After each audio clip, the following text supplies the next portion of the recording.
Let's go. Are we actually on? You're here listening with Kayla and Georgia, bringing you real, raw and relatable chats on the Evolve to Thrive podcast. Stay tuned because shit's about to get juicy as we dive into all things health, fitness, life and relationships. Let's go. Woo. Perfect. On today's episode, we have the amazing James Brennan joining us. James is one of my besties, and we have him here today to talk about the difficulties that he has faced in coming out as gay, dating in the gay community, and the importance of surrounding yourself with people who support and uplift you. That's one thing Kayla and I always preach about on this podcast, is surrounding yourself with heaps of people that just support and uplift you. So bring you up and make you feel good. That's it. So let's get straight into it. How are you, James? I am good, thank you. How are you? I am great. How's your week been? Talk to us. Well, it's only Monday, but actually, yet again, How was your weekend? Weekend was good. I actually had a very chilled weekend. I went to Alba Thermal Springs. Oh my God, yes. Yes. Yeah. So went there for a spa day. Where is that? Just along the Mornington Peninsula. It's like the Mornington Is it Hot Springs. the new Peninsula Hot Springs? Yeah, like the new bougie one. The new one that's like opposite the road or something? Yep. Yeah. Like nearby? Yep. Yeah. Oh, yeah. It's close to the hot springs. So Yep. is it better? So much better. Yeah. Really? It's not Just as like- dirty. No, and they've also like capped it at the number of people that can go in as well. So it's not super busy. Yeah. The actual facilities are a lot nicer as well. So Thanks for giving me a recommendation on that. Hell yeah. Yeah, I've actually got I got my mum a voucher for that for Mother's Day. She still hasn't cute. used it, so definitely going to be maybe using that. pinch that one back. Thanks, Mum.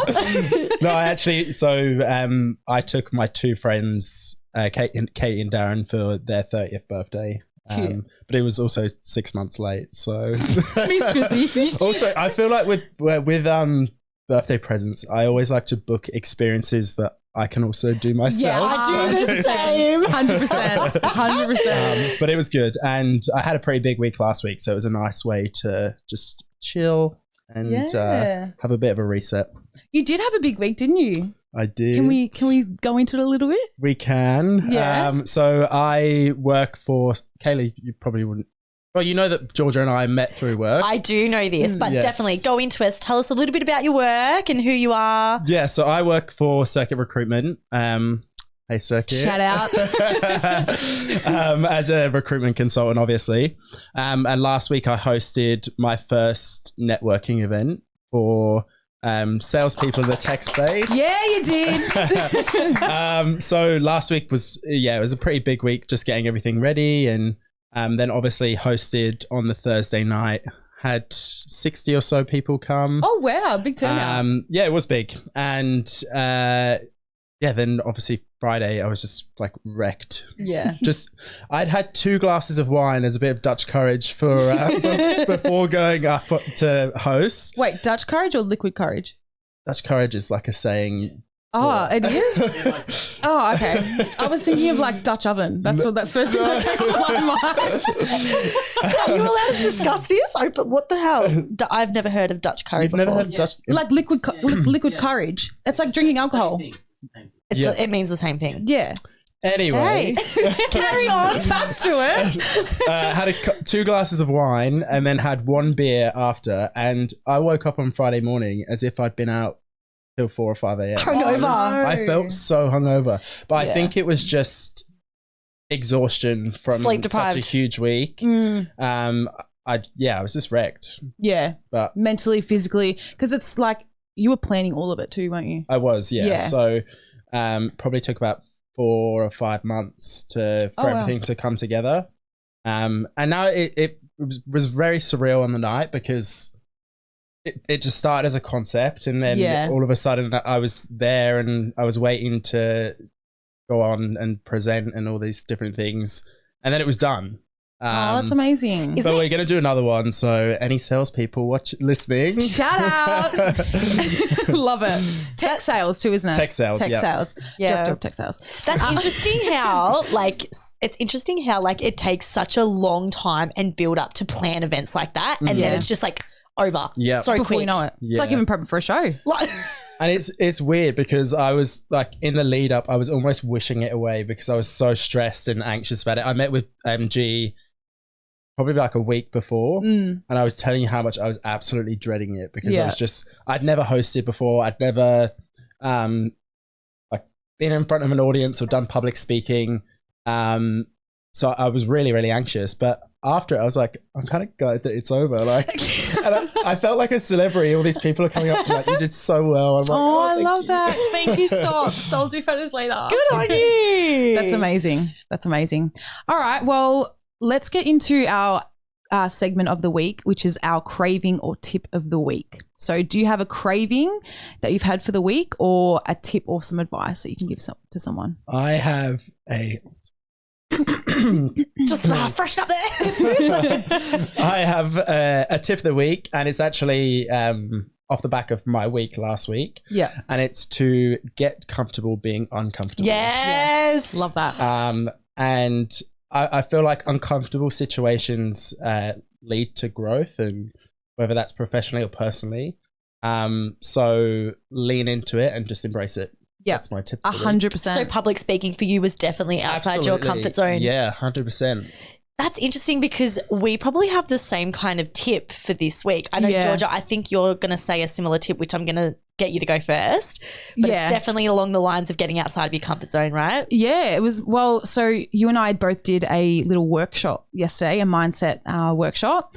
And part of that workshop, we did some breath work, and I think a lot of stuff was coming up for me that week because I think the last couple of weeks I've even spoken to you about this where, I don't know, I just feel overly anxious. I feel like my mind is constantly going. I feel like my nervous system is in constant fight or flight, and I feel like I haven't really relaxed. Or since my show, I haven't really stopped and just chilled the fuck out and just like haven't been in my body and like thought about what I'm actually thinking. Like you haven't allowed yourself to actually slow down and think. Yeah. And I know that like I feel like so many situations are making me quite emotional and I'm getting triggered very easily, and I just keep pushing it aside. And then we started doing breath work, and I was like, within not even 30 seconds of just starting to breathe, I felt it like this heaviness on my chest. I started to cry, and then I'm like, no, I'll suppress that even more. I don't need to hear that. I don't need to do that. And then so the girl that was running it, Rani, as soon as she put her hand on Georgia and she said, what did she say? She's like, oh, you're safe. And then as soon as I heard her say that, tears galore. I was just like, nah, just let it go. It's wild how your breath, it literally pours out all of your emotion. It releases everything that's inside that you've built up. Like if you're someone who bottles up your emotions and you haven't done breath work before and you actually allow yourself to be present and breathe and actually breathe properly. A lot of people don't breathe properly. Yeah. Once you actually do that, it releases all of this emotion that you've been suppressing. So that's exactly probably what happened. Yeah. And it allows you to get more control of yourself and just and just think clearly. Yeah. I've never done it. Honestly, I couldn't recommend it anymore. Like, because I'm quite like an anxious person, like I said, and just it allows you just to stop and think about what you're actually thinking about properly. Even if for example, if you're at work, if you're about to do something at work that's making you anxious or like making you really nervous, breathe. Just take a second to have like a couple of deep breaths, and it just lets you get control again and go into what you're about to do more calmly with more clarity. So on this long-winded story, my tip is do some breath work. Breath work is great. And on the tip of that as well, I would recommend the Calm app because you can actually do small little breath work sessions in there that are literally like 1 to 2 minutes. Yeah. And you might just need that in your day when you do have a spare 1 or 2 minutes to just do that. Yeah. If you're highly stressed, even if your sleep's a bit shit, just at the end of the day when you need to detach from the world, 1 to 2 minutes of breath work once a day can be extremely powerful for yourself. For everything. It'll change everything. Yeah. Yeah, I'm really for that. What's yours? All right. My tip of the week. So I am 8 weeks out from my show and so exciting. It's kicking in. So my tip is to, if you are somebody that is currently in a calorie deficit or a fat loss phase, try and avoid artificial sweeteners. And the reason for that is because the more that you have them, the more that you crave them and the more sugar you're going to want. So what I've started noticing since I've really significantly reduced anything to do with that in my diet, I'm no longer getting sugar cravings, and I'm really prioritizing high food volume, low calorie options. And the less sweetness I put in my food, the less I actually crave it. Yeah. So that's my tip of advice. If anyone was listening to this, like the first few episodes that we did, all I spoke about was the amount of sweeteners that I was having in my food. And like I constantly had sore guts, had gas, had bad skin, was just like, I was constantly unwell. And you were constantly craving sugar. Constantly. So yeah, definitely cut that out. So cut out your artificial sweeteners if you're in a fat loss phase so that you do not crave sugar. Yeah. Yeah. And if you do need chocolate, do like dark chocolate. Yeah. Because I feel like you don't. Well, that's why I can't even have milk chocolate. That just sets my guts fucking off the charts. Does it? Yeah. Off the charts? That's because I'm lactose intolerant. So dark chocolate is a lot, more sensitive and dairy free. So. Yeah. Anyways, shall we get into the episode? And Georgia, do you want to tell us why we have got this special guest on for today? Absolutely. So the main reason for us wanting to have you on here today is because not only do I bloody love you, James, but you've been through your own journey when it comes to your own sexuality and who you are. Also learning how to navigate through life and the difficulties you've experienced with dating in the gay community as well. I think your experience is one of many, and it's important to highlight those experiences so others don't feel so alone. And I also think that the more conversations that we have about this, it also allows others to heal and feel more comfortable as well. So that's kind of the main reasoning for you to be here today. So why don't you start with a little bit about who you are and who you are. Who the fuck are you? We kind of touched on that already. I guess maybe to give a bit of context, originally from the UK, been in Australia for almost 5 years now, coming up to 5 years, work in recruitment. But I guess one thing I'll say, and you've touched on it already, G, is the reason that I really wanted to do this with you and speak on this topic was because of my journey and the challenges and the difficult times that I went through. But if one person could listen to this podcast and it make their lives slightly easier or help them understand that, coming out, you're not alone. Yeah, is going to be is fine and it's okay, and everyone around you loves you, then that's enough for me. So I'm super excited to talk. Me too. Can I also just say thank you so much for coming on to share this, because it takes a lot of courage, and so many people will actually really value and appreciate your story, and we're so glad to have you here. Yes, I'm so excited. So the first question we've got for you, just to get straight into it, what's your earliest memory of you like knowing that you're into men or questioning your sexuality? Yeah. There's kind of two parts to my answer. So that smirk, I already can't wait to hear it. So when I was younger, I'm talking like probably the age of 8 until 11, I was obsessed with WWE and wrestling. Yeah, me and my dad used to watch it every Friday evening. We'd order a pizza or something, and we'd sit in and watch the wrestling. Yeah. And obviously at the time, I didn't really put the pieces together, but it's just, oiled up, muscly men. Ooh, yeah. over each other. How old were you at this point? I was young, 8 to 10. Okay. Obviously, it wouldn't have been a sexual way, but you're intrigued. I was intrigued, yeah. And for me, it makes sense now why I was intrigued. Yeah. And then I'd say probably in my second or third year of secondary school, which would be high school here for you guys. Yeah. I definitely noticed my feelings were slightly different to everyone around me. And there was a particular boy at school that I definitely had a bit of a crush on. Can I quickly ask, did you go to a co-ed school? What's that? Oh, did you go to a school that was male and female? Oh, yes. Yeah. Male and female. Yeah. Catholic school, actually. Okay, this is interesting. This is Yeah. because your school, I think, can have a huge impact on how you come out and your ability to do so. Mhm. Yeah. Because if you do go to a Catholic school, obviously that's against Catholic culture. Yeah. And so you almost would probably try and hide that, as opposed to going to a public school, a co-ed school. The difference between going to a co-ed school and perhaps an all-boys school, Yeah. very different. Mm-hmm. So Absolutely. continue. And yeah, that's probably like the first feelings of knowing that something was maybe a bit different.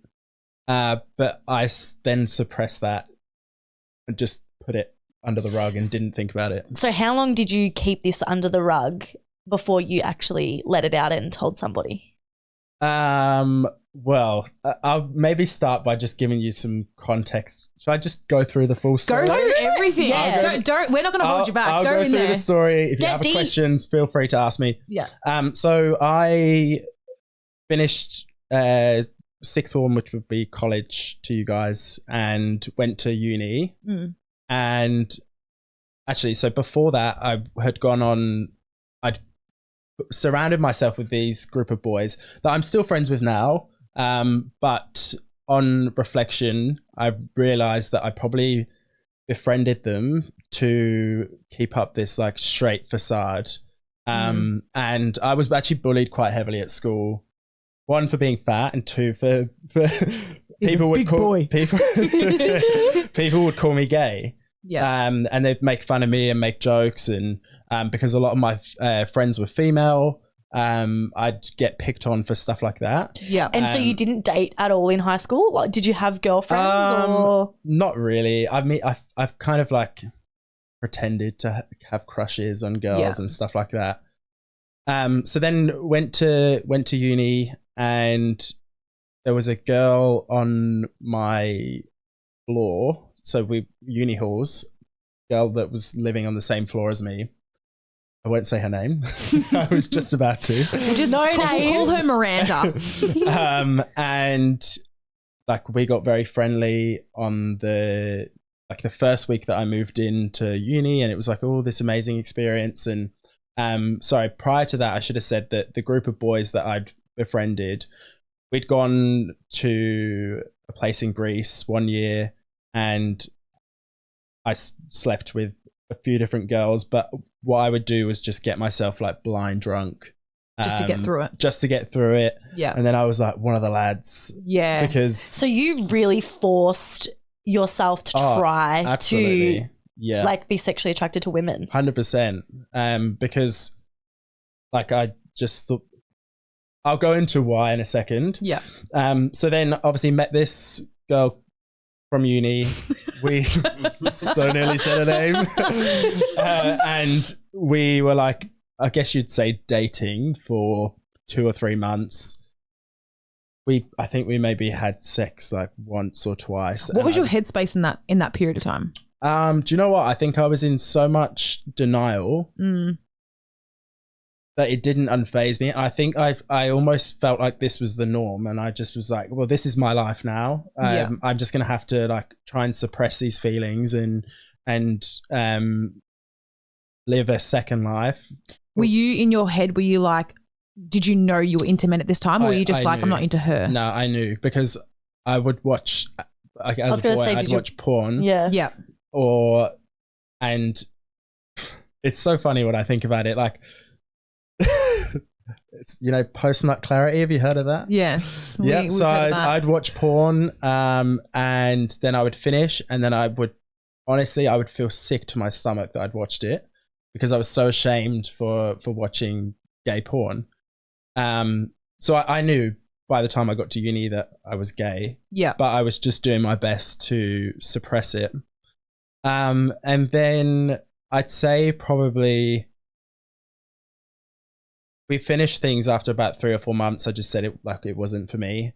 And then the second year of uni, I was starting to be a bit more like I was exploring my sexuality a bit more. I still hadn't told anyone, but I was being my thoughts. People knew. Yeah, no, nobody knew. But thoughts. I was starting to like think about like doing things a bit more and actually going to meet someone for the first time and all that kind of stuff. Like exploring it. Yeah, exploring it. Yeah. And then also stop me if you have any other questions, by the way. Oh yeah, we will. And then I met I was on Grindr. Yeah. And met a guy in there who was a bit older, was also not out at the time.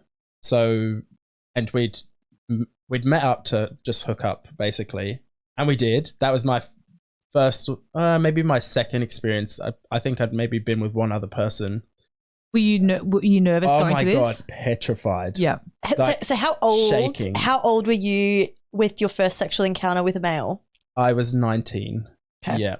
And so he was 25 or 26. Yeah. Did he know you'd been with anyone before that? No, I don't think we'd had that conversation. Yeah. But he was also not out. He hadn't told anyone, and he was 6 or 7 years older than me. Oh, okay. Well. Yeah. So, this is really funny.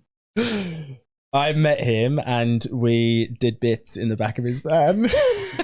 Did bits in the back of his van. Romantic, I know. But like, I love that you say we did bits. I love it.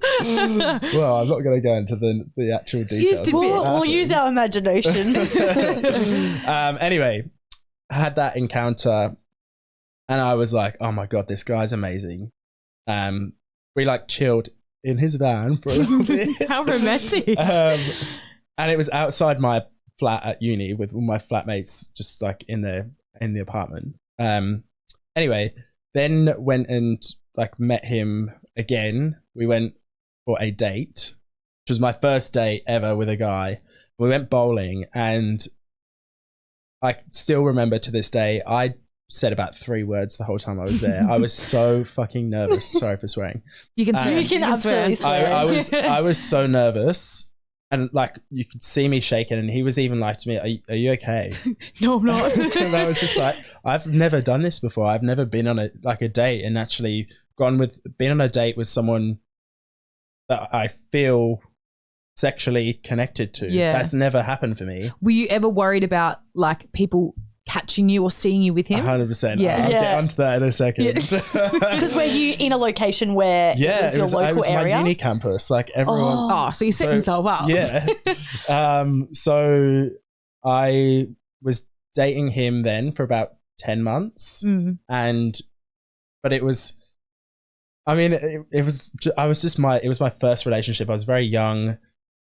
He kind of used the fact that he also wasn't out against me and would just like, I'd maybe see him once every 2 or 3 weeks. And then if we'd arranged to see each other, and then an hour before he might be like, oh, I can't come because I can't get away from my friends. Like obviously neither of us are out. So I can't just make something up. And I would always just take it because I was young. I was like longing for someone to love me and to have connection with someone. And finally I had it. And whilst it was a secret, it was still like, for me at that point, it was perfect. Yeah. And you were just taking what you could get. Exactly. Yeah, I really was. And then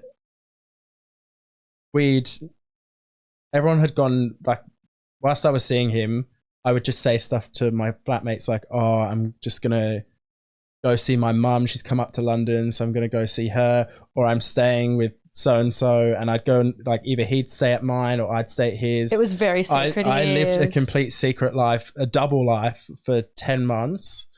And then I remember vividly, I was walking home from the gym and he'd call me and was like, I can't do this anymore. And I was like, what do you mean? He was like, I can't keep lying to my friends and family. So this has to stop. And I was like completely caught off guard. And then he was like, I'm going to come see you and we'll talk about it. I remember this is a bit cringe, but I wrote him a note. Yeah. Yeah, I wrote him a note and I just was like saying like, I can't even remember what I said, but it was something along the lines of like, oh, you know, I love you and I want to try and make this work and all these different things. And gave it to him. We had a cry. But he just couldn't,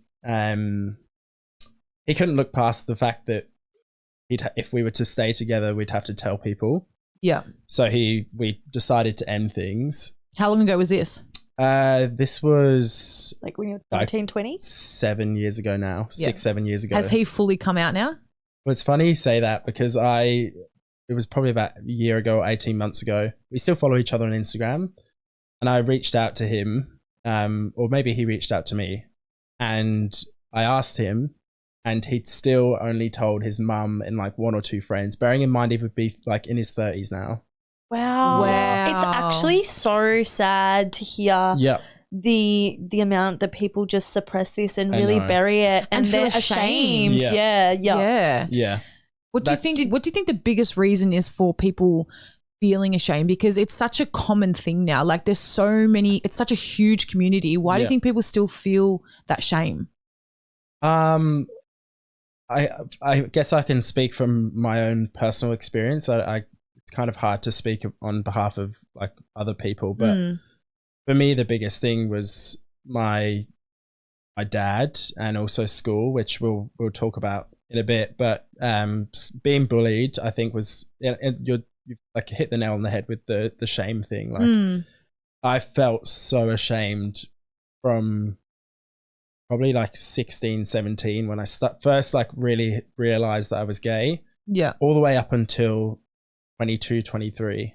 And then it wasn't until after that point that I started to, I guess, just embrace who I was and not feel ashamed. Do you think that breakup was like that pivotal moment where you were like, it's time for me to come out? It's time for me to actually embrace who I actually am and Be authentic to who I am. Yeah. So, yes, but the journey to that was very hard. So after we broke up, I went into like a really, really bad depression and had like really bad anxiety as well. I was working at, Topshop. Yeah. So I worked in Top Man at the time, just part-time. Where? And- Here or No, over this there? was back home. Okay. Yeah. So I was working in Top Man, just like a side job whilst I was at uni. And there was a moment where I was serving someone and I just broke down into tears crying because like it was just eating away at me. I was dealing with a breakup and I was also dealing with the fact that I'm gay and I can't accept it. Like Yeah. I was in this huge complex and I just didn't know how to navigate it. And then it was impacting my uni. I wasn't going to any lectures. I wasn't doing any of my exams or like assignments. And the close friends around me at uni were obviously noticing. Like I'm generally like a very positive person. I'm a big character with my close friends, and I just become this like shell of a human and just wasn't interacting with anyone, wasn't going out and doing anything. I was constantly crying like all the time. Yeah.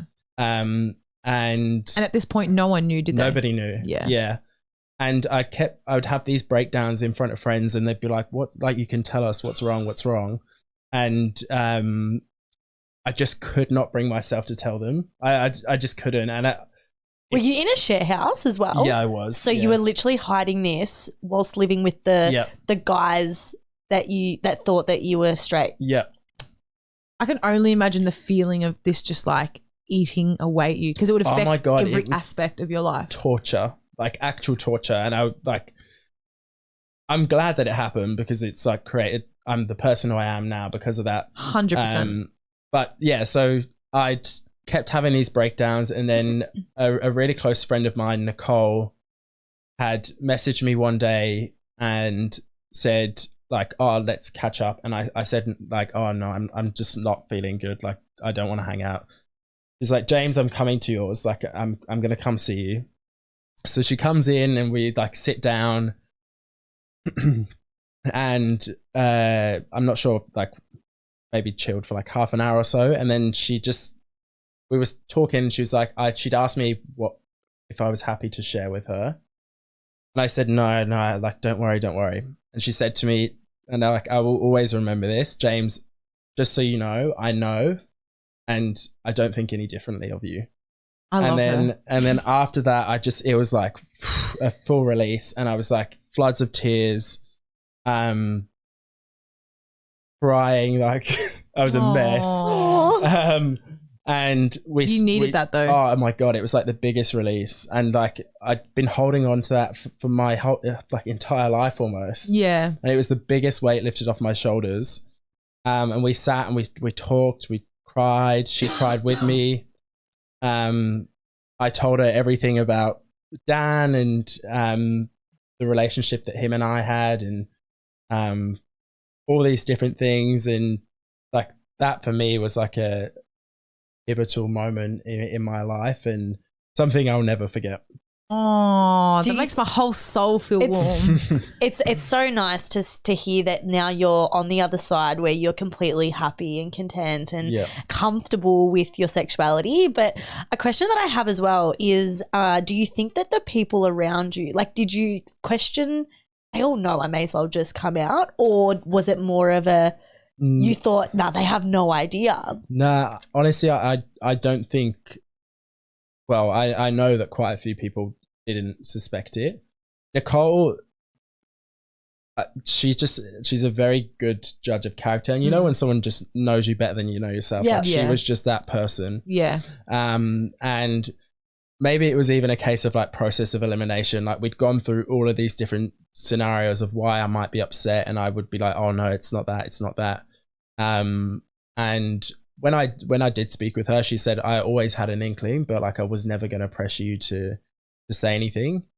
But then like the other people, like my actual flatmates and other people at uni, a lot of them were surprised because I like, yeah, I'm not like a butch, like straight looking guy, but I don't come across as like, you're not very like feminine. You're not super gay. Yeah. Is what you're trying to say. Yeah. And you're quite like an attractive looking guy too. We love the feminine gays, but like I'm not that. So yeah, if that maybe made it a little bit harder because people wouldn't just assume. Yeah.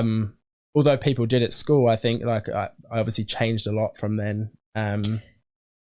How did they react? I'm interested to know how the boys in your flatmate, like your flatmates, close group of friends. How did they react? They were all super supportive, and I think like the more people I told, the easier it got. And this was all whilst I was at uni, and I actually hadn't told any of my family or my parents yet, so I just told my friends. So how long after you told your friend Nicole? After that, how long did you just immediately be like telling everyone, I'm gay? No. So I told my flatmates, actually we'd gone out for one of my flatmates' birthdays, Bianca, and we ended up in a gay bar in London, and we all got very drunk, and I just told them there. Yeah. And actually funny story.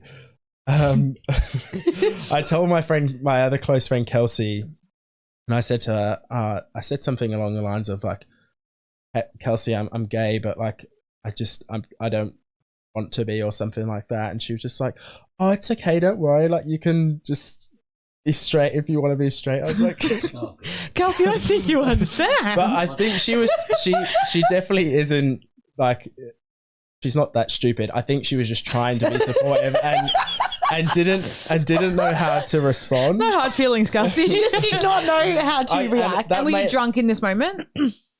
I remember, and that wasn't exactly how it panned out, but she just said something along the lines of, and like her and I always joke about how she had a bit of a soft spot for me, whilst we were at uni. So, and she'd always say like, oh, if you weren't gay, like we would have got in your dreams. Sorry, I'm just not that into you. In your dreams, Kelsey. It's not happening. But no, they all took it well.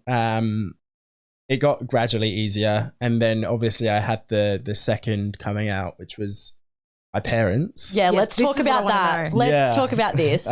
So I told like most of my close friends. I think even I told my aunt before I told my mum and dad. But I remember I was out. I'd come back from uni. I was working just in a sales role, and we'd gone out for a Christmas party, and we'd gone out to a bar after the Christmas party, and one of my colleagues' mums was there. It was just very random. She was at the bar. We were at the same bar as us, Anyway, I got talking to her, and I'm not quite sure how it came up in conversation, but I told her that I was gay and that I hadn't told my mum. And she basically just said to me, like, she's your mum, she's going to love you regardless. Like, you need to go and tell her. And bearing in mind, I was moving overseas in January. This was like late November time. So you told her and ran? And I still hadn't I'm told gay, her. bye. Pretty much. So then I'd got really drunk that evening. I went home. My mum and dad sleep in separate beds. They are still together, but sleep in separate beds. So I went into my mum's room and I've said, Mum, I've got something to tell you. I'm like blind drunk at this point. She's like, what's wrong? What's wrong? What's wrong? I'm like, I'm gay. And I just burst into tears again. Aww. More waterworks. And she took it as well as she could. It was obviously 3 or 4 a.m. She was a bit shocked. She was like, what is going on here? But then we went for a coffee the next day. I told her everything about that relationship that I'd had. And I think it took her a little while to get her head around it. You don't think she ever questioned it at a point? I think she maybe did, a little bit, but didn't.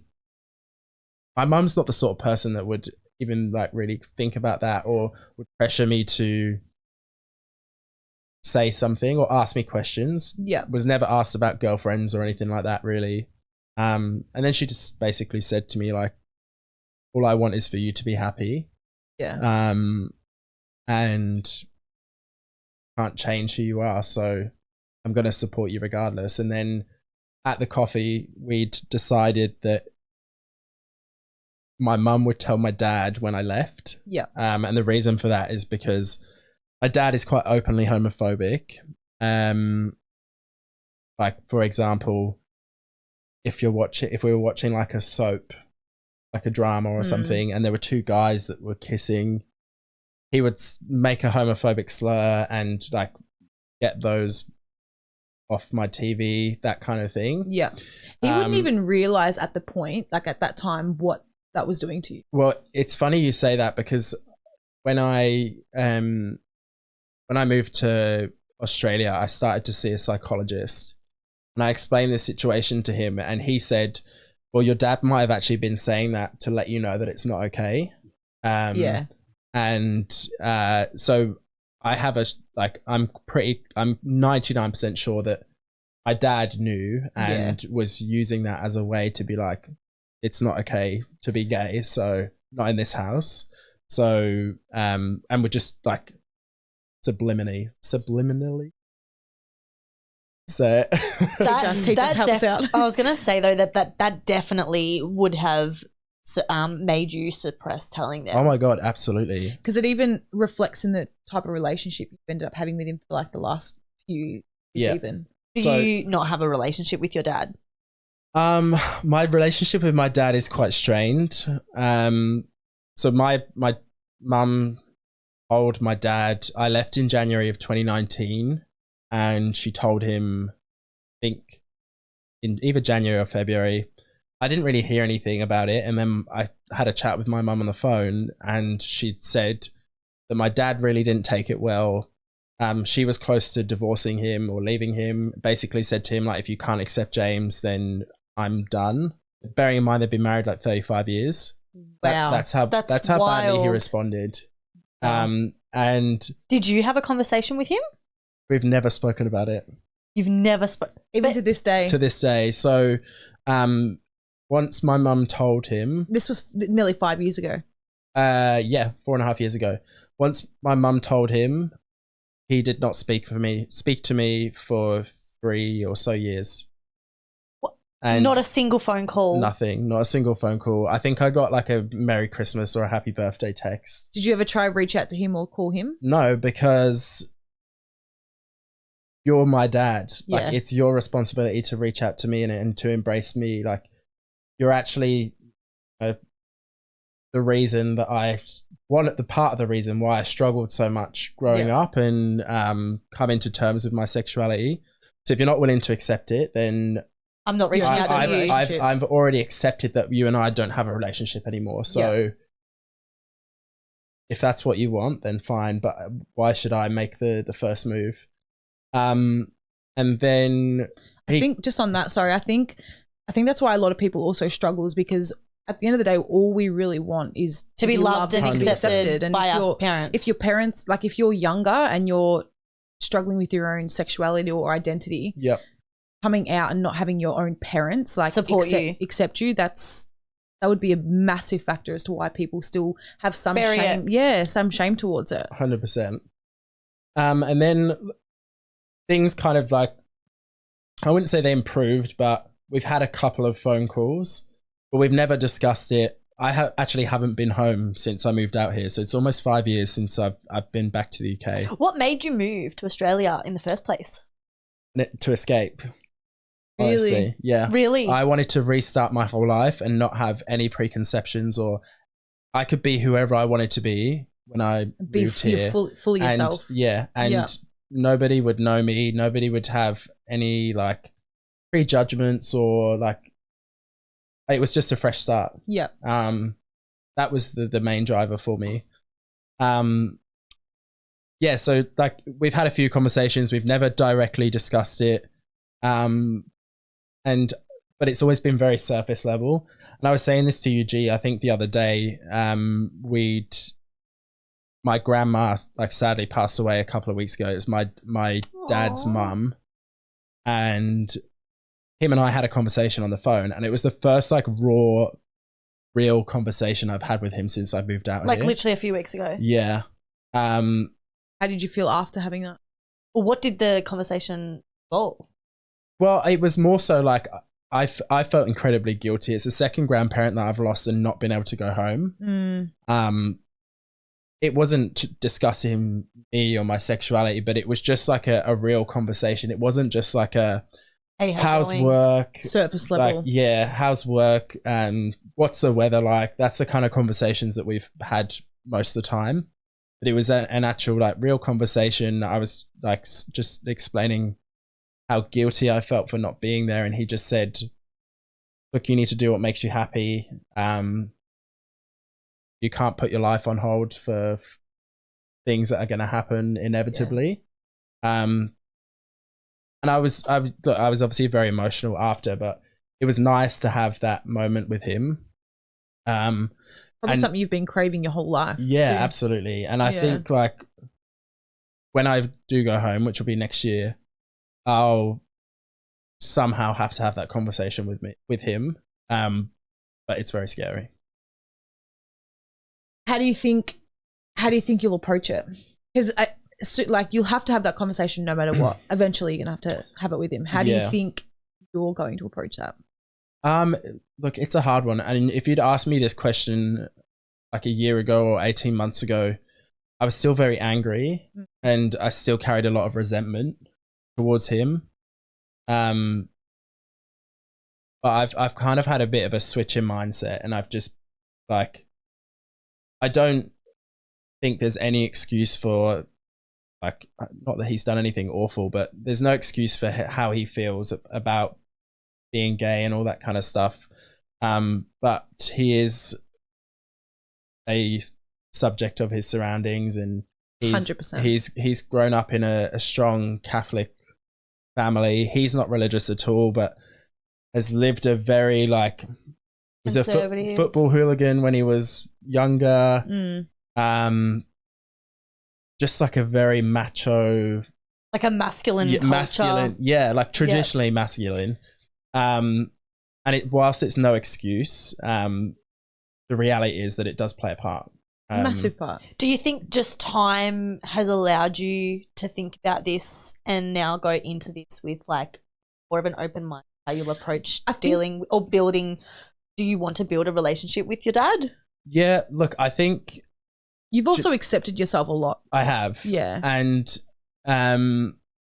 losing my grandma recently, my dad doesn't have the best relationship with his grandparents, or with his mum and dad, my grandparents. And I would hate to get to that point where you know, my dad passes away and there is so much that's left unresolved or unspoken. Yeah. Life's too short. Like,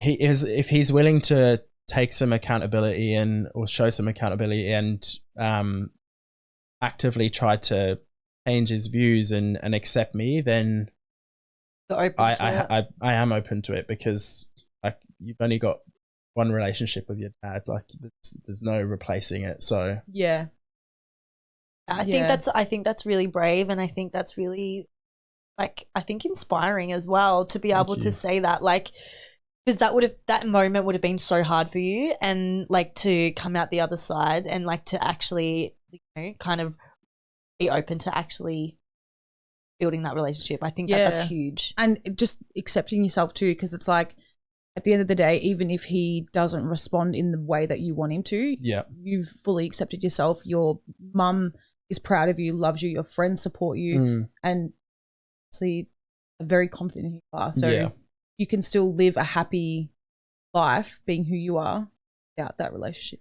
And I was going to say, like the connections elsewhere are what's really important at the end of the day. 100%. And it seems like you've moved over here and you have really strong supportive networks over here as well, that you almost, it doesn't matter so much. It's not bothering you, but of course you'd still like to mend that relationship. Yeah, absolutely. I think like one thing with moving overseas is that you really create like your chosen family. And I know that sounds a bit cliche, but it's so true.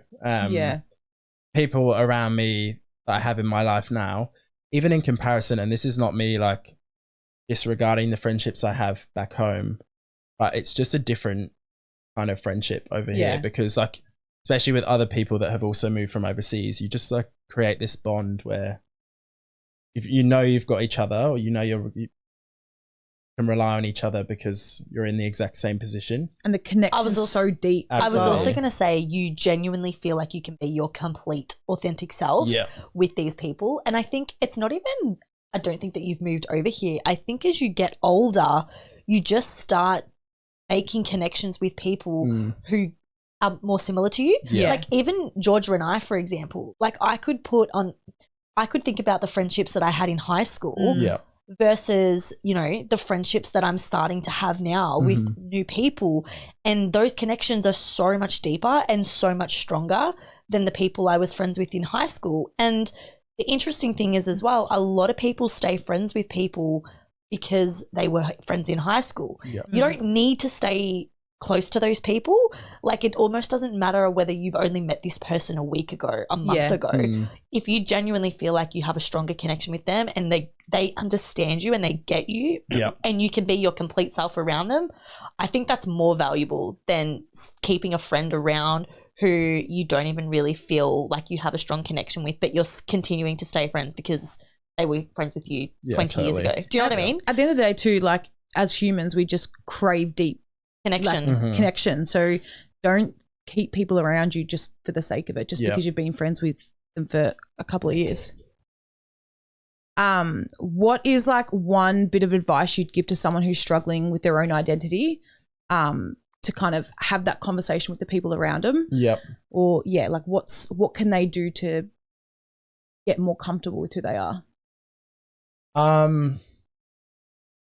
I think it really comes down to being brave, and like everyone will eventually, like obviously there are some people that decide live a complete second life or a lie their entire life and never come out, but everyone's on their own journey. Don't pressure yourself into feeling like you have to come out to someone at a certain point. I think everyone always has that one person in their life, and for me it was Nicole, where like it took me a while, but I knew that I could come to her and there would be no judgment. So figuring out who that person is, and even if you just want to write them a note or something, if that's easier for you than actually saying the words. It's a hard question. How much easier was it for you to live your life once you came out? It was a journey. It was a process. Like it wasn't like I just switched a light and like coming out and I was this like happy-go-lucky person that was like completely accepting of who they were. It took me probably 2 years or so to really get to a point where I was like, I'm fully comfortable. even just things like, I'm gay, but I would never go to a gay club because like that's gross, like that's disgusting. I would still have those thoughts even after coming out. Like I didn't want to associate myself with that culture. Like you almost didn't want to put yourself into that box or that label. Yeah, exactly that. Yeah. And like, I can't even, just like, there's stupid like stereotypes that you think of. I just wanted to completely disassociate myself from all of that. And I think I'd even use the term like, but I'm still normal. So you still had, which is like, that's just, you had a lot of shame for sure. Yeah, that's exactly what it is. Yeah, it's just shame. And I think with time, the more conversations I had and the more people I told, eventually I started to become more and more okay with it. But it wasn't until I moved, really, that I was like, well, this is a fresh start, and I've got millions of people here that have no idea who I am. I can just be whoever I want to be. And that's what I did. I think as well, in like this day and age, there's such a huge community of like gays, the LGBTIQ, LMNOP. But I think it's a lot easier for people to like have someone that they can reach out to because there's such a huge community now for it. It's just becoming more and more accepting. Even in schools, like the schooling system is placing such a huge emphasis on this now. And like even being in the environment of a school and being a teacher, you see it more and more. Like I have these conversations with my students regularly, and you can see that they are becoming a lot more accepting and understanding of it. And it's so nice to see. And regardless, it's still so hard for so many people to come out. But it's definitely, I think, becoming more normalized and not so shameful, which is great. But there's still a long way to go. Definitely. Absolutely. Yeah, definitely. I know we kind of touched into your dating experience, but I want to hear more about it. Let's make it more of a juicy, spicy. I want to hear about some fun or like dating experiences. So what's your current relationship status at the moment? I am very much single. Can we describe your dating life right now in 3 words? And are we on the apps? So many questions. Depends what apps we're talking about. Oh, so we're on some apps. We are on some apps. All of them. Go. Yeah, let's start with Kayla's question. Give us 3 words to describe your dating life at the moment. Mundane. Slow. Pretty dead, to be honest. Dead. Yeah. Can I ask how your dating life began over here in Australia? Because obviously we're rewinding a little bit, but I want to know, obviously you had come out and then moved to you fled to Australia. Now, like when you approached dating here, were you just straight on the apps just so you could kind of connect and meet people? Yeah. So, how did it play out? I was straight on the apps, and What did you use? Just the usuals like Tinder, Grindr, Hinge. I don't even know if Hinge was a thing back then. Just the Tinder and Grindr. Standard dating apps. I actually met someone like probably about a week or so into being here, and then ended up being in a relationship with them for 2.5 years. Oh, wow. Is that your longest relationship? It is, yeah. And it happened very quickly. Yeah. So I literally arrived in Melbourne,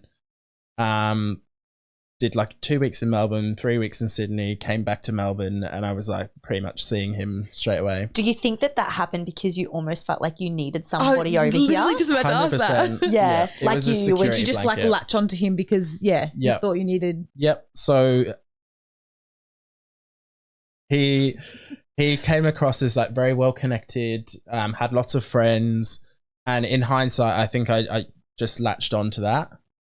Initially, I'm not saying that was why I was with him the whole time, but initially I think I saw this like really well-established person that had lots of friends and had a good job. That I just was like, I'm just going to latch onto this person.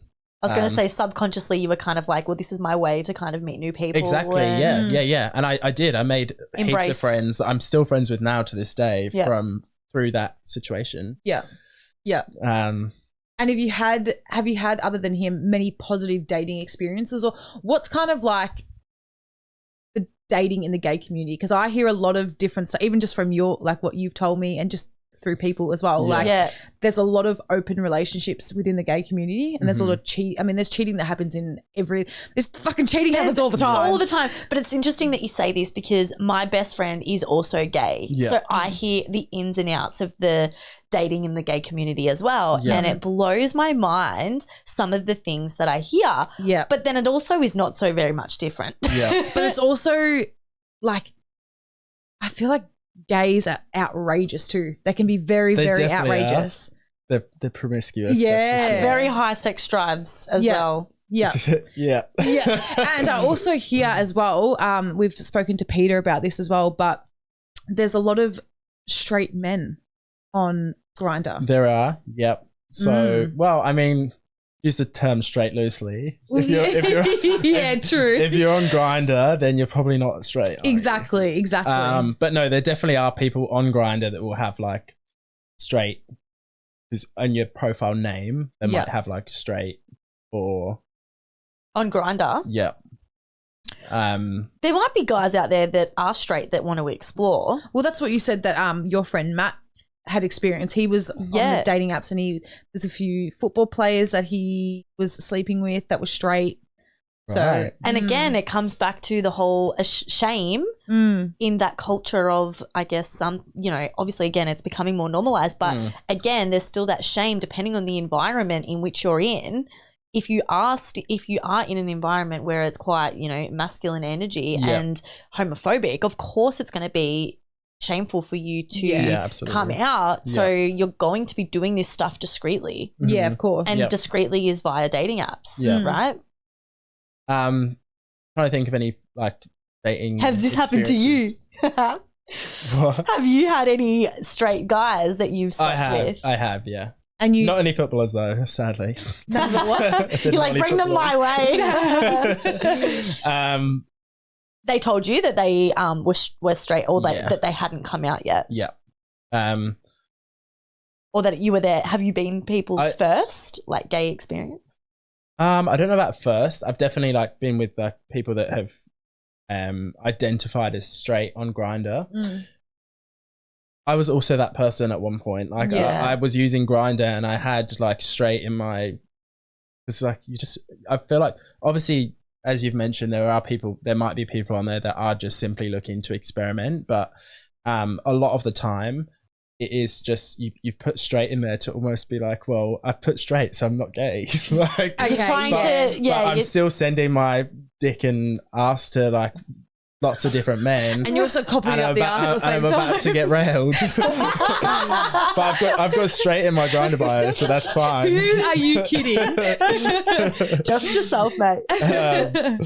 Yeah, Grindr is a minefield. Talk to us about. Let's unpack it, because Georgia and I have we are over the dating app world.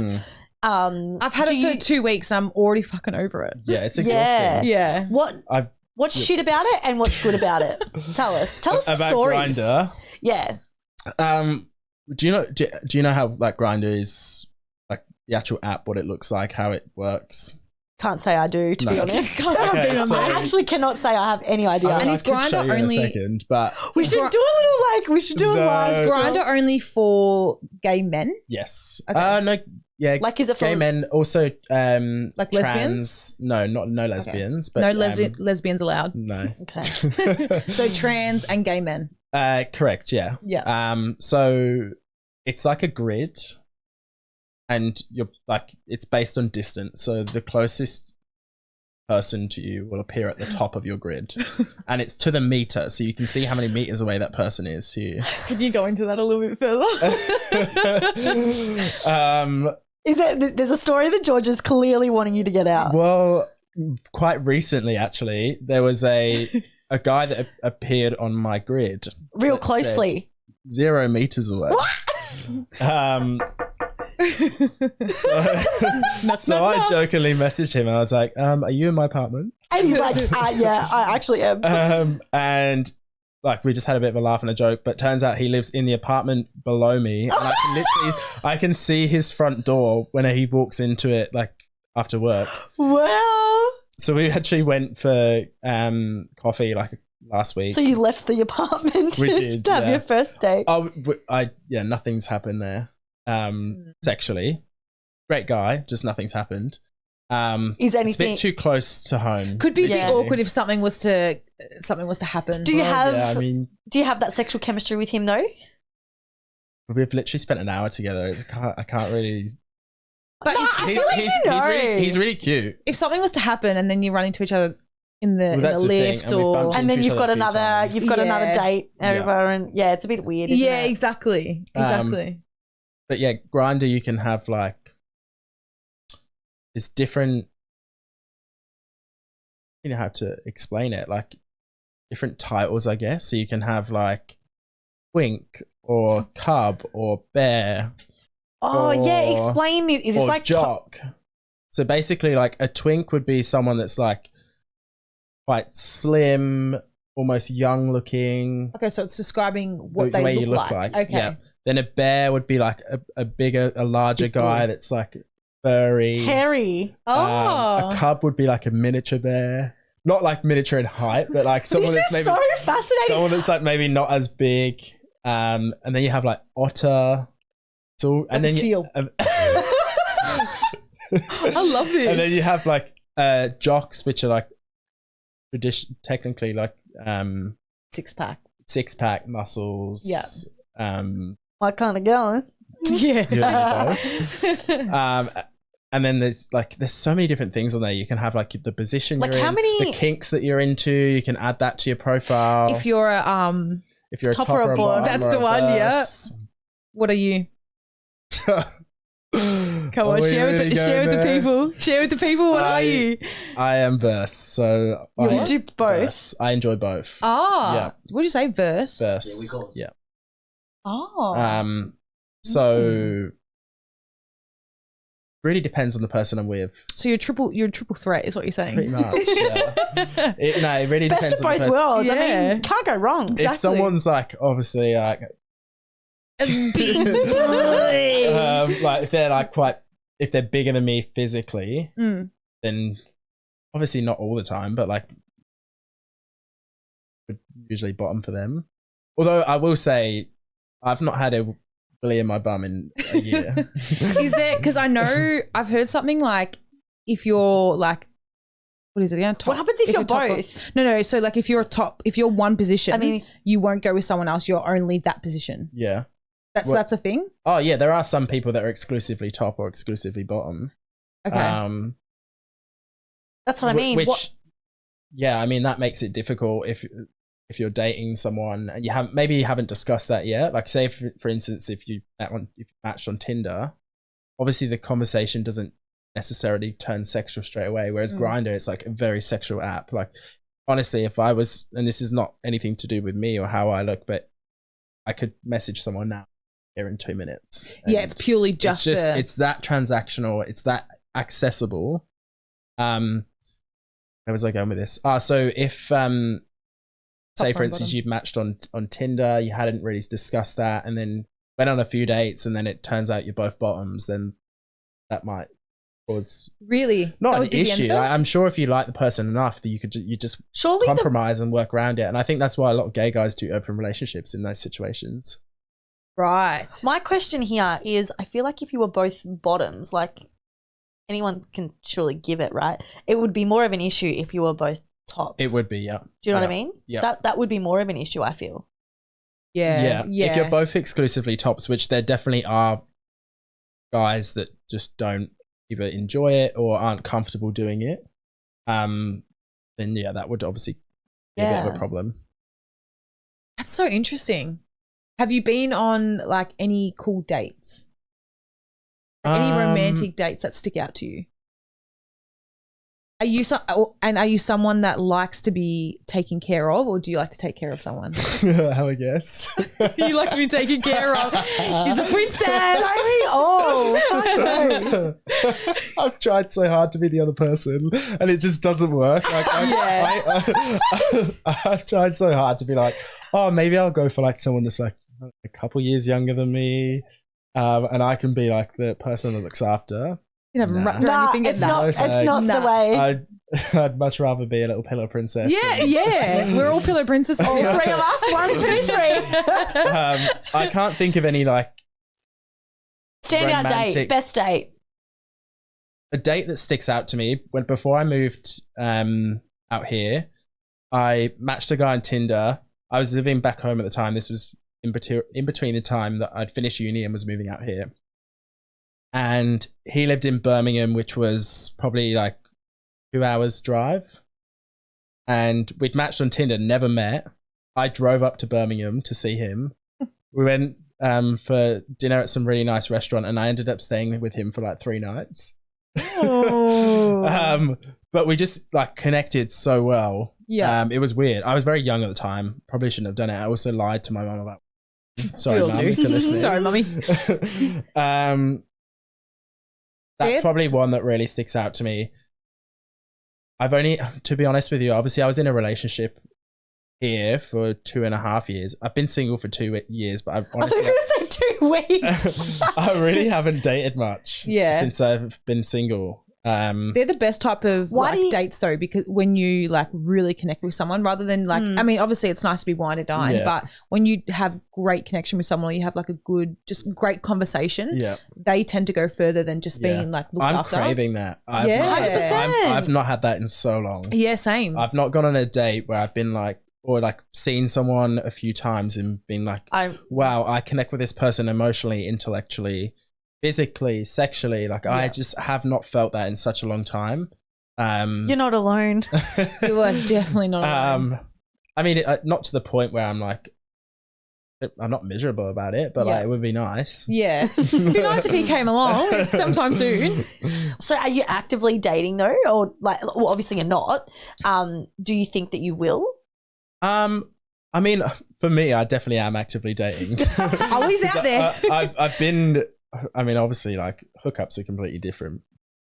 Do a lot of those. So you're saying you're dating, but you just haven't found someone that you've connected with. I've been on a few dates recently, none of which were like bad by any means. Just not great. Just no connection. Mediocre. Yeah. I've actually been on a few dates recently with people that are moving to London. I'm just like, oh, why are we sat here? Yeah. Yeah. Let's be done with this already. Fuck me and leave. I don't, it doesn't need to be serious instantly, but at the same time, if you know you're leaving, there's really no point in me like trying to get to know someone. So, or them trying to get to know someone either. Yeah, exactly. Yeah. I guess some people see it differently though. They're just like, well, just catching up for a drink. Like, yeah. But no, I'm trying to get some fucking action out of this. Stage 5 clicker. What would you say your biggest 3 icks are when dating? When dating? Yeah, dating or like in men. What are your 3 biggest icks? One would definitely be if someone asks for my Snapchat. Like, oh yeah, don't ever ask for my Snapchat. I'm not 12. Yeah. How many dick pics do you get a day? On Snapchat or in general? Oh my God, on Grindr. Like, we're talking like probably 20, 25 at a least. day. And I don't... People, honestly, people open the conversation with nudes. They don't even say hi. Jesus. That is fucked. Imagine if you got a... Also, it's optimal. It's me. It becomes optimal. Oh, nah. Bullshit. Nah. It's like, do you want this? Yay or nay? Exactly. See, I think here's what you're gonna get. Men and women are just so different. Like if that's the first thing that you see, like you're instantly imagine blocked. If legit, if a guy sends me a dick pic in general, I'm like, unless you're in a relationship with them, yeah, and like you've been together for a while, you're trying to like spice things up a little bit, yeah. But nah, don't don't. I'm be not really sending me into it. I'll be honest. I think gay men are definitely wired differently though. Like they generally speaking very sexual beings. Yeah. Like, and it's two men. Like There's a lot of like, testosterone there. Yeah. I've become so desensitized to it. It doesn't even faze me. Like seeing, It's just another dick. Seeing someone's gaping asshole on my phone. I'm just like, oh, Just another one. Cute. You just become desensitized to it. Really. Yeah. Do you send a lot of dick pics? Oh. Only to a select few. Only to the lucky few. So your biggest ick. So asking for your Snapchat. Asking for my Snapchat. Talking about yourself all the time. Yeah. Like, if I'm going to ask you a question on a date, for example, and you don't come back to me with a question or like ask what about you, then that's an instant see ya. Yeah. Like show interest. I'm not interviewing you. Yeah. Like this is a conversation. It's a two-way thing. Like ask me questions as well. Show interest in my life. That's a big one for me. And I've definitely been on dates in the past where it is just like me. And I'm just instantly turned off. Done. Yeah. Yeah, I can definitely see how that would be very fucking annoying. Yeah. In any situation, I feel. Yeah. Yeah. And then last one for me, not so much an ick, but maybe a bit of a red flag. If their socials and their Instagram, like it's just pictures of them, they don't have any pictures of their friends. It's just topless pics or like just me. Again, just like that self-centered mindset. That for me that's a massive turn off. Yeah. That's probably the Big three. good ones. Yep. Yeah, you definitely want to, when you're looking, do you do this as well, Georgia? When you're looking at a guy's Instagram profile, like you want to see that they go and do things and they've got fun 100%. and they're, because if they've got connections with other people, like they're probably going to be likable. Yeah. Yeah. If they don't have photos with them hanging out with their friends and doing cool, fun things, it's like, well, what do you do with your life? Yeah. Yeah. If it's all them like topless or just all of them themselves, you already know the type of person they're going to be and how they're 100%. going to treat you for the most part. Yep. I will say dating in Melbourne is really hard because gay community is so small here and it's very cliquey as well. Like there are groups of gays and everyone knows each other and everyone is like relatively friendly, but because it's such a close knit group of people, I don't really like the idea of, and this is something that I was like blown away by when I first moved here. Like I remember I moved I got with my ex and like he'd introduced me to his group of friends or like his wider group and they've all been with him. He's fucked this one and then they've been together and then they had a relationship and now the other one's with them. Like it's all just like it's all connected. It's so connected and hectic and I'm completely used to it now. It doesn't really bother me as much. But when I first moved here, I was just in complete shock and I was very overwhelmed. Like and I think that was almost to my detriment at the start of my relationship with him because I didn't really understand it and it wasn't the norm to me that all my friends I'd either fucked or they'd fucked or like, do you know what I mean? Yeah. And it made me like quite have doubts and I was like a bit apprehensive about it. And maybe a little bit jealous at times. 100%. Because I didn't understand it. Like I just, Yeah. I've heard that. Matt has definitely spoken about that, how it's just so small. The bubble is so small. Very small. Makes it very challenging. Yeah. And like you can follow someone on Instagram and they've got like 60 or 70 mutuals. Yeah. And like half of these people, well, 60 or 70% of these people I've never even met. Like I don't even know them. Yeah. But and they've slept with them. but everyone follows each other on Instagram and like, so I wouldn't change it, but it's a weird world. I want to hear about your worst dating experience here in Melbourne. Does that include relationships or let's do both? Or what do you want to share? Whatever you're willing to share. The worst date you've been on. We'll start with that. Yeah. I can't think of like a really bad date that I've been on. there's a couple. Or maybe do relationship. Yeah. That one I can maybe speak on a bit more. All right, let's go. Let's talk about it. Yeah. So, well, I mean, the relation. Is this a relationship with the first guy that you moved here? Yeah. So we'll rephrase it. I'll talk about the relationship. I'm not necessarily saying it was the worst. Yeah. It's just a relationship. No, look, we were together for 2.5 years. Everything progressed very quickly. I moved in with him relatively quickly. And then I knew this before and it was on me for moving in, but I learned that his current housemate was also his ex-partner. So they were they were still living together, but they were friends. They hadn't been together for a while. And I stupidly moved in with them and was living with them for probably about 12 months. That's huge. Yeah. Wait, so you knew before you moved in, you knew it was his ex-partner? I knew, yeah. He told me. He in his defense, he did tell me. Yeah. But I was young. I was 22. Yeah. But this was a completely new country for me, and it was like I was moving in with someone. I had stability. I had someone to move in with. Otherwise, I had to like find people. Like it was just an easy option. Yeah. I mean that in the way of like it.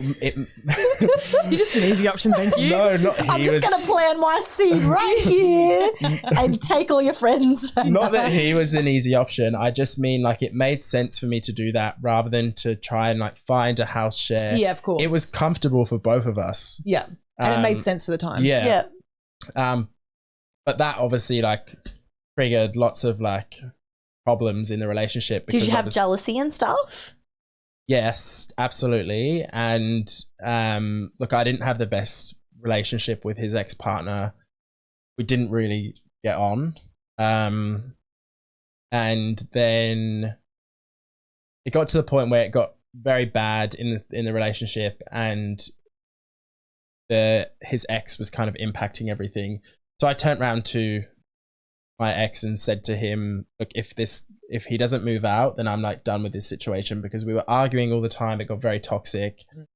And he moved out. And without going into too much details, there was like a bit of a physical altercation between me and his ex. And that was the straw for me. That was like, he needs to go. And then I said to my ex, I said to my ex, like, look, if I don't want you to have contact with him anymore, because he's like trying to sabotage our relationship. He's going out of his way to like make my life hell. Yeah. And that might sound a bit extreme to you guys, but like I've given you a very short version of the story. Like there was a lot to it. And then, so he agreed to that. And then my ex was like, all of a sudden, it was during lockdown, he was going on like these long walks, gone for like a couple of hours, and then wasn't really coming home. He'd say he'd be gone for an hour, he was gone for 2 or 3. Anyway, he'd gone for a walk, and I don't condemn this behavior, but I checked his laptop. And we've all been there.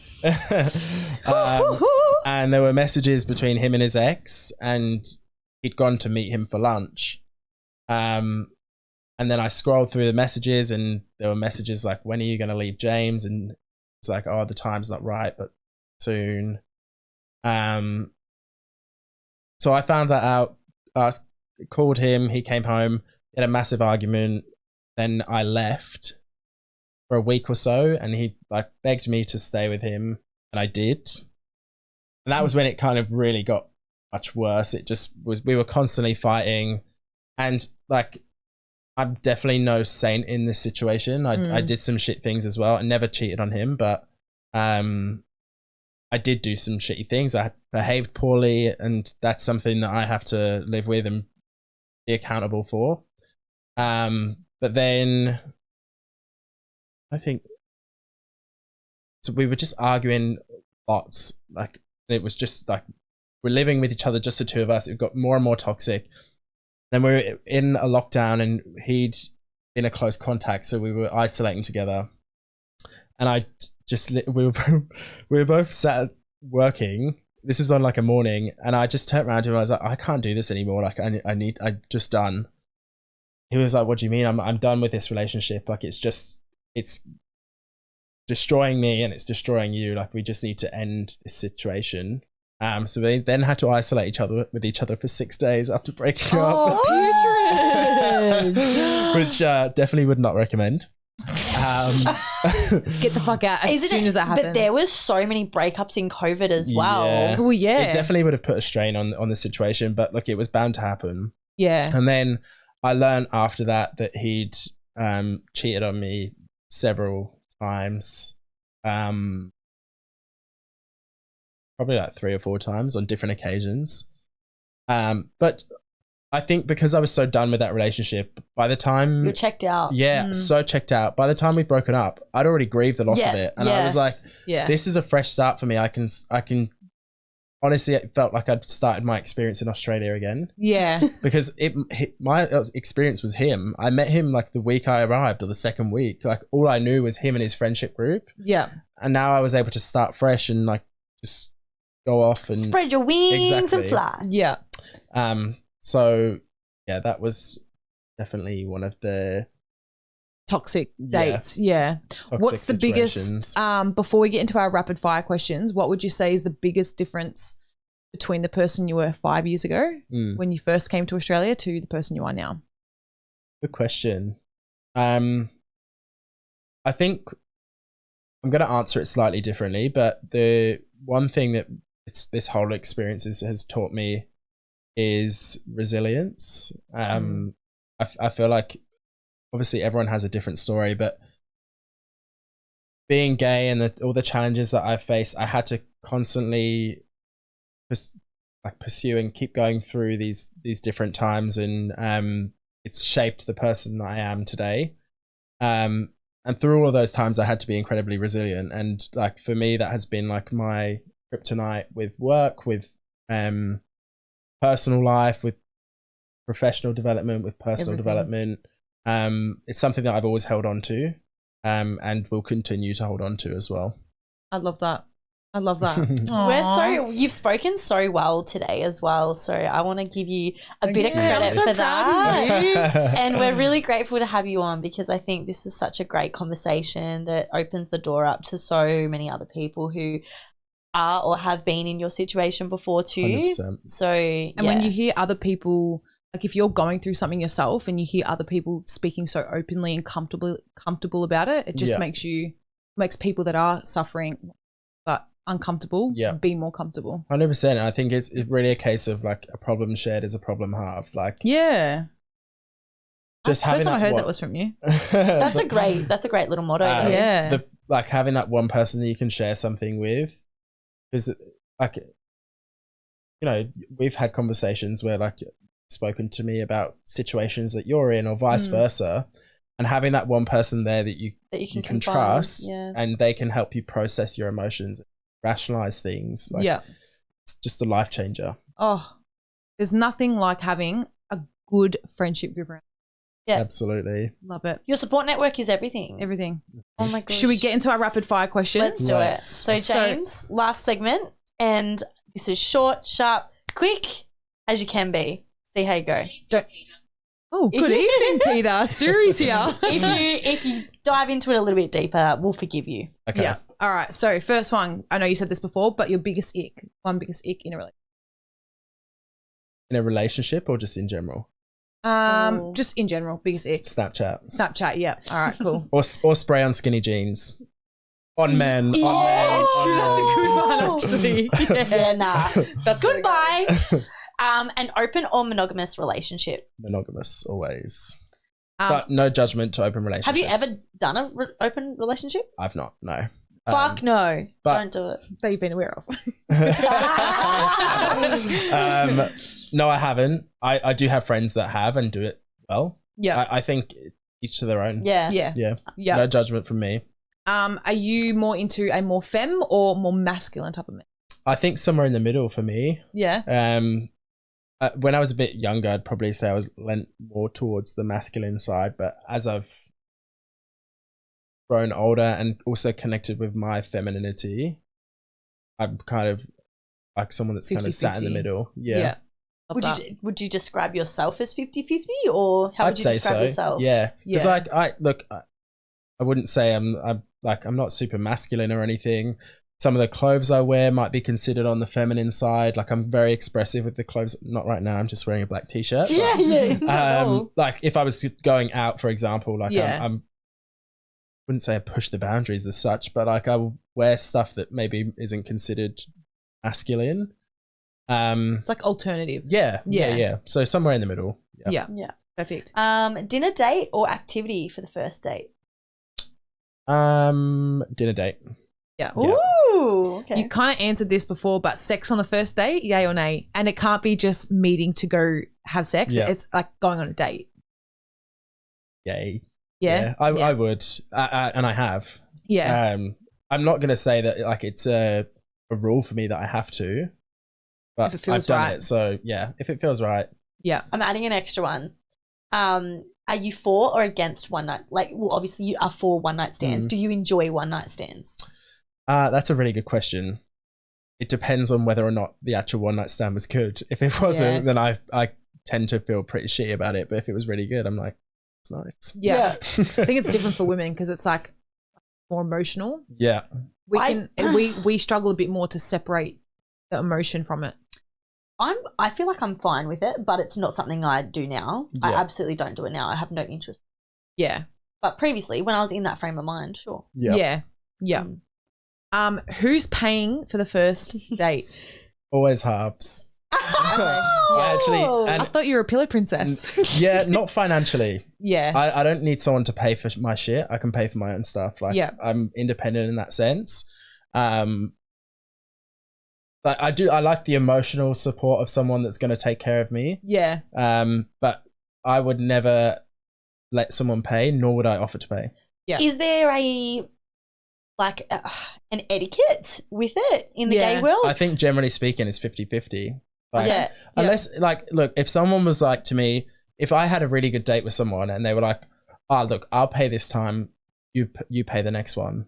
Then I'm also totally fine with that. Like that's fine. Or vice versa. Like if I knew that I was going to see that person again, then I might offer to pay. And the same after the first date, you might just take it in turns. Like, I'll pay for this one, you pay for the next. Generally speaking, though, first dates is just like straight down. I was almost going to say, is the etiquette if you ask someone on a date, you should pay, or like vice versa? Makes sense that way. But Yeah. Does it? if you want to take me out, you're paying. Not for me. It doesn't. Like if I've agreed, then Yeah. True. What is your love language? physical touch is Yeah. definitely one. That's mine too. Yeah. Most attractive quality about a guy. That's a really good question. 3, Oh 2, God. 1. Is it physical or Yeah, we'll go physical. Actually, no, we won't go physical. no? We'll go. I don't want to do Yeah, physical, no. but I also can't think of any. Yeah. I think honesty and loyalty are two big things for me, and like someone that can communicate. Yep. Love it. What makes you feel most loved? In what sense? I don't know. Ask George the question. How do you like when? How do you feel loved? And that could be in Maybe- like relationships or friendships. Like when Yeah. do you know you're feeling like your cup is full and feeling loved? Like by- what attention are you getting, or what quality are you getting from the person to show that you are being loved? Yeah. Doesn't have to be about relationships. It can be like when you're around your friends. Like Yeah. for me, like I feel loved with like deep connection and like deep conversation. And Yeah. Yeah. Yeah. Yeah, connection is a big thing for me. Yeah. Also, like I think someone that's willing to compromise on things that maybe they don't necessarily agree with, or that's a big thing for me as well. Yeah. Yeah. Let's look at the questions here. Chase or be chased. Look, I like to be chased. I'm Yeah. not gonna lie. Yeah. Also, I find when I'm doing the chasing, it never works. So. Yeah, 100%. Yeah. Dominant or submissive? What do you reckon? Submissive. Yeah, I knew you'd say that. Love or money? Love always wins. That's it. What kind of warning would you give to your younger self? I wouldn't give a warning as such, but just some advice would be to, I guess I said it earlier, get comfortable with being uncomfortable. Live your life unapologetically. Yep. And be authentic. What is something you wish you did? Just in general. Yeah. I think actually dating, actually put myself out there a bit more. I feel like sometimes I get quite anxious in dating situations, and I often convince myself to just not bother. Yeah. I'm the same. Can relate. So yeah, maybe just like have a bit more confidence in myself. Yeah. Well, on the contrary to that, what is something that you wish you did less of? Vaping. I'll second that. I think I've said at least 20 times that it's going to be the last one I ever buy. When did you start vaping? It's a go, I think, on and off. It needs to go. It does need to go. Yeah. We're getting there though. Baby steps. What's the most important thing you think you need for a genuine friendship? Laughter. Yeah. That is such a huge thing for me. If I can't laugh with you, then there's no friendship. Yeah. You Obviously, can't be silly. If there are there's things like trust and all these other things, but like I want friends around me that are going to make me giggle. Like like a big belly laugh. Like hysteric laughing. Yeah. I want to leave that person with a grin on my face because I just haven't stopped laughing. And crying laughter. Yeah. Yeah. Crying. I love that. I love that. What do you wish to see more in the world? I think just openness, really. Like, just because something isn't like the norm to you. Actually, curiosity. People should be more curious, ask more questions, come with less judgment. That would be like a big thing. That's huge. I think I really like that. Yeah. Stop talking about yourself and just be more curious about other things. Like, be curious. Ask, like, if you don't know, ask, and ask in a way that's not going to be, and it can Not be about judgmental. anything. Not judgmental, not offensive. Understand, like, people. I think if you frame a question in the right way, people will actually appreciate that you've taken the time to ask and understand, rather than have just preconceptions, make assumptions about things. Yeah, that's 100%. such a good point. I love that. And our last question. So the podcast is obviously called Evolve to Thrive. Mm-hmm. What do you think people can implement in their everyday lives in order to thrive or be a better person in any aspect? Yeah. I think I've said it already, but live your life authentically. And I lived a double life. I lived a bit of a fake life for such a long time, and I got to the point where it broke me. And now that I'm able to live my life unapologetically and authentically, there's really been so. Would you say you have evolved and are now thriving in your life? In some aspects, yeah. I've still got a bit more evolving to do. Well, James, we just want to say a massive thank you for coming on today and showing your vulnerable self, your authentic self, and your story.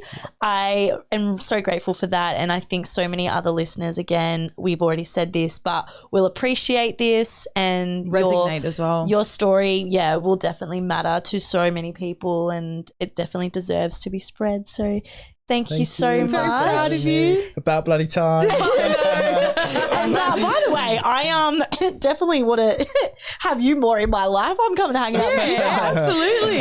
But yeah, thank you so much. Now, where can the listeners find you if they would like to reach out or get to know you a little bit more? Well, I'm on Instagram. It's jp.brenn, Brenn. Also on LinkedIn, if there's any tech sales folk out there looking for their next What about a role. men store? Maybe a little cheeky date for you. Instagram. Well, who knows? DM me. Slide on through the DMs. Slide on. Thank you, everybody, for listening in to another real, raw, and relatable chat. If this episode resonated with you, or if you know that someone will benefit and find value, then please make sure you share it on. And if you are sharing it to your story, please tag us at the Evolve to Thrive podcast. We will see you next week. Bye. Getcha.